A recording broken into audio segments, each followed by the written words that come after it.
Bueno, hola a todos. Vamos a dar comienzo con esta clase inicial acerca del módulo de reumatología y en esta nueva forma de comunicarnos. Así que, esta primera clase es sobre semiología reumatológica y cuando uno habla sobre semiología reumatológica, lo primero que uno debe expresar es de qué se trata la reumatología. Y la reumatología trata dos aspectos fundamentales, dos aspectos importantes. Uno, respecto al aparato locomotor, o sea, todo lo que tiene que ver con el aparato locomotor, ya sea en forma primaria o secundaria. ¿A qué se refiere cuando uno dice primaria o secundaria? Primaria, cuando afecta en forma original el aparato locomotor, o sea, las articulaciones, los músculos, los huesos, por ejemplo, la artritis, la artrosis, la polimiositis, que enferma los músculos, o sea, todo lo que tiene que ver en forma primaria o que se expresa, cuyo origen de la enfermedad es en el aparato locomotor. Y cuando uno habla de secundaria, es cuando hay ciertas enfermedades que pueden expresarse o manifestarse también o complicarse en el aparato locomotor. Por ejemplo, la diabetes, que originariamente es una enfermedad metabólica y que puede producir manifestaciones de tipo reumatológica. Por ejemplo, el famoso hombro doloroso o una tenosinovitis de Dupuytren de las manos, así como también otras enfermedades endocrinológicas como la acromegalia, etc. Y por el otro lado, el gran capítulo de las enfermedades autoinmunes sistémicas. Quizás lo que ha cambiado de alguna manera la reumatología en los últimos años son estas enfermedades autoinmunes sistémicas, que son enfermedades inflamatorias mediadas inmunológicamente. Por ejemplo, el lupus eritematoso sistémico, la esclerosis sistémica progresiva, la polidermatomiositis, el gran capítulo de las vasculitis. Cuando uno habla de las lesiones articulares, uno debe decir, o sea, uno debe expresar o uno debe manifestarse de dos maneras. Una, donde las lesiones son articulares preponderantemente, y la otra son las manifestaciones extraarticulares, que son de alguna manera las que nos ayudan a nosotros a poder diagnosticar a cuál de los cuadros articulares nos estamos refiriendo. Cuando uno trabaja en un consultorio, quiero hacer el diagnóstico diferencial y que ustedes tengan claro cuál es la diferencia entre hablar de artralgias y hablar de artritis. Artralgia significa solamente dolor articular. Si me duele la rodilla es gonalgia, si me duele el hombro es omalgia, o sea, me duele la articulación es artralgia. Pero si esa artralgia está acompañada de signos de inflamación, o sea, hay tumefacción, hay aumento de la temperatura local y en algunos casos puede ir acompañado de rubicundez, eso se denomina artritis. O sea, si yo hablo de artritis, hablo de inflamación articular. Si yo hablo de artralgias, hablo solamente de dolor articular. Y es importante, claro que es importante, muy importante, porque yo puedo tener un paciente con un proceso degenerativo como una artrosis y tener solamente dolor de las articulaciones sin signos de inflamación. Pero si yo hablo de los procesos inflamatorios articulares, ya sean agudos o crónicos, estoy simbolizando, estoy manifestando, estoy tratando de pensar en el diagnóstico de otro tipo de enfermedades. ¿Está claro? Ahora, Es muy importante, sobre todo para saber en cuál de las enfermedades articulares inflamatorias estamos hablando, si el paciente tiene una articulación comprometida o tiene varias. Si tiene una, eso se denomina monoartritis. Si tiene de 2 a 4 articulaciones, o sea, 2, 3 o 4 articulaciones, eso se denomina oligoartritis. Y si yo tengo 5 articulaciones o más, se denomina poliartritis. Súper importante.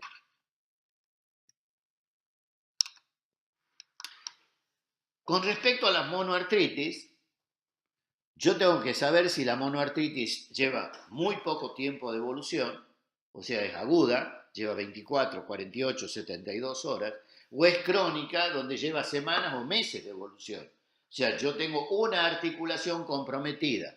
Si yo estoy en la guardia y viene un paciente con una rodilla inflamada, o sea, tengo una artritis de una articulación, artritis de rodilla, supongamos derecha, que lleva, perdón, que lleva 48 horas de evolución, que está acompañado de fiebre, que está acompañado de mal estado general, y ese paciente tiene el antecedente de ser diabético, y bueno, ¿qué voy a sospechar? Voy a sospechar que ese paciente está con una artritis infecciosa. ¿Qué es lo que tengo que hacer en la guardia? Lo primero es hacer el diagnóstico. Antes de pedirle un análisis de laboratorio, antes de pedirle una radiografía de rodilla, lo primero que hago es punzar la articulación y ver qué aspecto tiene el líquido, porque seguramente el líquido de esa articulación va a ser purulento. Entonces, monoartritis aguda, diagnóstico presuntivo, en primer lugar, infección. Por supuesto, el paciente puede haber estado jugando al fútbol o jugado al rugby, lo taclearon, se cayó, se golpeó, el paciente hizo una hemartrosis, o sea, hizo un derrame hemático de sangre dentro de la articulación, eso también es una monoartritis aguda. Un paciente que viene llega al consultorio, entra al consultorio, chancleteando, disculpen la expresión, o sea, ni siquiera pudo ponerse las medias, el paciente vino con unas chancletas, sumamente dolorido, el nacimiento del dedo mayor del pie, o sea, la primera articulación metatarso-falángica está comprometida, está inflamada, el dedo está hinchado, ¿sí? Está rubicundo, está sumamente aumentado está rubicundo, está aumentado de temperatura y llama muchísimo la atención el dolor. Eso es una podagra hasta que se demuestre lo contrario. O sea, es una crisis gotosa aguda que compromete la primera articulación metatarsofalángica. Monoartritis aguda de origen metabólico. El paciente tiene una gota, ¿sí? ¿Y cuál es la gran diferencia con una monoartritis crónica? ¿Puede ser de origen infecciosa? Sí, puede ser de origen infecciosa. Por ejemplo, la tuberculosis, donde puede tener el paciente una artritis de cierto tiempo de evolución y es fría. Vos la palpás a la articulación y no está caliente, está fría la articulación. Esa es la diferencia con las otras monoartritis agudas infecciosas. Pero en general, es lo que menos vemos como una manifestación extrapulmonar de la tuberculosis, lo que vemos como monoartritis crónica, sobre todo pensamos en ciertas enfermedades articulares inflamatorias crónicas, como son las del gran capítulo de las espondiloartritis, que vamos a hablar en eso en una próxima clase, de este gran capítulo de las enfermedades reumáticas que son las espondiloartritis. Pero someramente les digo que las espondiloartritis son la artritis psoriásica, que es la artritis que acompaña a una enfermedad de la piel, que es la psoriasis, o las artritis reactivas, que son artritis estériles producidas por una infección distante de la articulación comprometida, o la espondilitis anquilosante, o la artritis que acompaña a ciertas enfermedades inflamatorias intestinales crónicas, como son la enfermedad de Crohn y la colitis ulcerosa. ¿Pueden manifestarse estas espondiloartritis como una monoartritis crónica? Sí, claro que sí. Y entremos al gran capítulo. Y antes de entrar al capítulo de las poliartritis, quería expresarle lo de las oligoartritis. Y las oligoartritis, cuando uno habla de oligoartritis en general, no habla sino sospechar en las espondiloartritis. O sea que cuando uno habla de monoartritis o habla de oligoartritis, en general uno piensa en pacientes que pueden tener alguna de las espondiloartritis. Pasemos al gran capítulo de las poliartritis. ¿Cuáles son los elementos que yo debo tener en cuenta al momento de poder diagnosticar o pensar a cuál de las enfermedades reumáticas se puede estar refiriendo o puede tener presente este paciente? Uno es la localización. Entonces, primero, 5 o más articulaciones. ¿Dónde está localizada la poliartritis? Si tengo poliartritis con compromiso de las articulaciones interfalángicas proximales de las manos, entonces pensaré en un paciente que puede tener una artritis reumatoidea, o puede también pensar uno en un lupus eritematoso sistémico. Pero si yo tengo comprometidas las interfalángicas distales, entonces pensaré en primer lugar en alguna de las espondiloartritis. Si yo tengo compromiso de varias articulaciones, pero también tengo comprometida la interfalángica del primer dedo del pie, pensar en una espondiloartritis. Pero si tengo comprometida la primera metatarsofalángica, ¿en cuál pensarían? Bueno, como no me pueden contestar, les comento que es la gota, que es lo que habíamos hablado recién, la primera articulación metatarsofalángica. Respecto a la distribución súper importante. La distribución puede ser simétrica o asimétrica. Si yo tengo comprometido los dos carpos, las dos rodillas, los dos hombros, la segunda y tercera metacarpoflángica derecha e izquierda, o sea, las mismas articulaciones a ambos lados del eje del cuerpo, eso significa simétrico.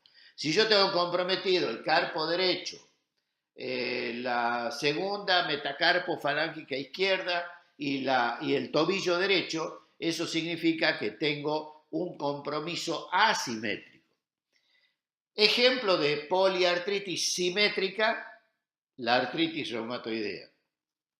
Ejemplo de poliartritis asimétrica, las espondiloartritis. Entonces, fíjense, poliartritis, localización, interfalángias proximales, distribución simétrica, pienso en artritis reumatoidea hasta que se demuestre lo contrario.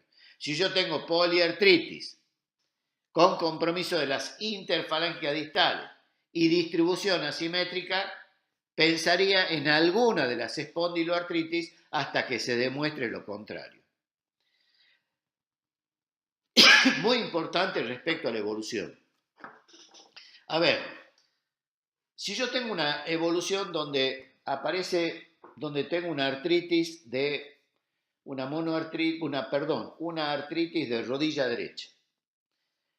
Pasa 24 horas y se agrega la izquierda. Pasan 24 horas y se agregan todas las pequeñas articulaciones de las manos. Entonces estamos hablando de una artritis aditiva. Si yo tengo una artritis migratriz, donde el mejor ejemplo es la fiebre reumática, entonces eso significa que aparece en una articulación y cuando desaparece en esa, aparece en otra. Si yo tengo, supongamos, una artritis de rodilla derecha que dura 5 a 7 días, desaparece en la derecha y aparece en la izquierda, dura 5 o 7 días, desaparece y aparece en el tobillo derecho, bueno, eso es es una artritis migratriz. Si yo tengo aditiva, que es el ejemplo claro de la poliartritis simétrica, que es la de la artritis reumatoidea. Déjenme que les exprese qué significa evolución autolimitada o episódica. Hay pacientes con artritis reactiva, que era una de las enfermedades, la espondiloartritis, donde puede tener una evolución autolimitada. Significa que haga lo que haga, los síntomas se van a agotar con el tiempo y puede desaparecer la enfermedad. O la gota, donde al principio pueden aparecer crisis gotosas y uno le da un antiinflamatorio al paciente, solamente no hace ningún tratamiento de base de la enfermedad, dura 4 o 5 días y desaparece el episodio. El problema de la gota es que esos episodios intercríticos cada vez van a ser más pequeños, las crisis van a ser de mayor duración y las crisis van a ser de mayor intensidad. Significa que más dolor va a tener el paciente. Pero sí es un ejemplo de evolución autolimitada o episódica. Ahora, todos los demás, en general, los cuadros articulares inflamatorios crónicos como la artritis reumatoidea o las artritis de las espondiloartritis, en general son crónicas y persistentes. O sea, uno sabe cuándo empieza, pero no sabe cuándo termina.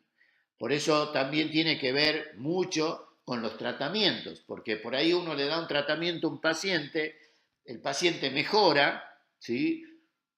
Anda espectacular, y uno dice, bueno, en un paciente con artritis reumatoidea, llevo 3 meses asintomático, ¿qué hago? ¿Le suspendo la medicación o qué hago?